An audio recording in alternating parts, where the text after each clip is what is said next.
आज मु तुमको कम कथा कहूथुवा व्यक्तिंकर सुगुण संबंध रे 10टी कथा कहिबे। प्रथम पॉइंट है कम कहूथुवा व्यक्ति माने अधिक विज्ञ अटंती। द्वितीय रे एमाने अधिक बुद्धिमान अटंती।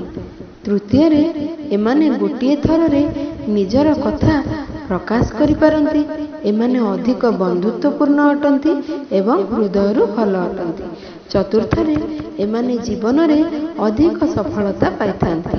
पंचम रे एमाने अधिक विश्वसनीय अटंती। षष्ठ रे एमाने कहा सहित झगड़ा करने को उचित मनती नहीं। सप्तम रे एमाने झगड़ा न करिवा द्वारा एमानंकर आत्मसम्मान रे व्याघात आसे नहीं। अष्टम रे एमाने एका रहिबा पाई केबे भय करंती नहीं। नवम पॉइंट है एमानंकर व्यक्तित्व रे सकारात्मकतार भावना थाए। आउ शेष पॉइंट 10म पॉइंट है एमाने शांति प्रिय अटंती। अच्छा आमे कम कहूथुवा व्यक्तिंकर सुगुण संबंध रे जानिले। मु तुमको गोटे गुरुत्वपूर्ण कथा कहूची।